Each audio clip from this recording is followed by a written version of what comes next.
কোথায় যাচ্ছেন কার্তিক আরিয়ান এমন ব্ল্যাক স্যুট পরে? হায় হায়, ওরই তো নিজের মোবাইলে রাখার জায়গা পাচ্ছে না। অনন্যা পান্ডেকে পাপারাইজিরা দেখাই দিল পোজ।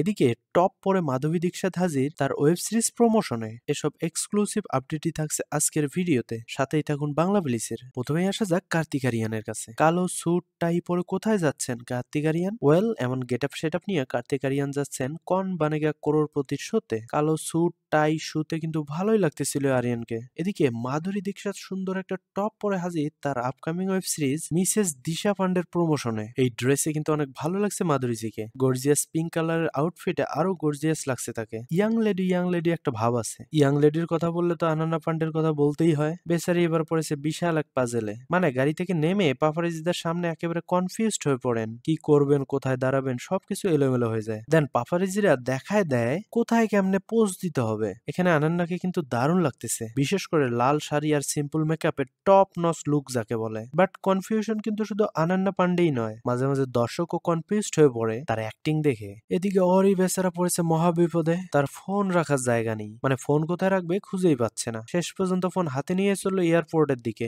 মানে একটা বার তার ফোনের দিকে তাকান, এটা কি রে ভাই, এটা কি ফোনের কাভার? ফোন হয়ে আছে বিড়ালের বাচ্চার মতো। এই ফোন ঢুকবে কেমনে পকেটে? যা হোক, তার ব্যাগটা কিন্তু সুন্দর ছিল, কিন্তু দাম শুনলে তো হবে না অবাক। তার এই ব্যাগটা লুই ভিটাসের ব্যাগ, এবং এটার দাম প্রায় $৩৮০০, যা বাংলায় প্রায় ৪ লক্ষ টাকার উপরে। বড় লোকই ব্যাপার স্যাপার রে ভাই। এদিকে রণবীরকে হুট করে দেখা গেল সঞ্জয় লীলার অফিসে। মানে হুট করে সঞ্জয় লীলার অফিসে রণবীর কেন? কোনো নতুন মুভি টুভি আসতেছে নাকি? আসলেও আসতে পারে। এসবই ছিল আজকের গসিপ। এমন লেটেস্ট আপডেট পেতে সাবস্ক্রাইব করুন বাংলা ব্লিস ইউটিউব চ্যানেল এবং ফলো করতে পারেন বাংলা ব্লিস ফেসবুক পেজ।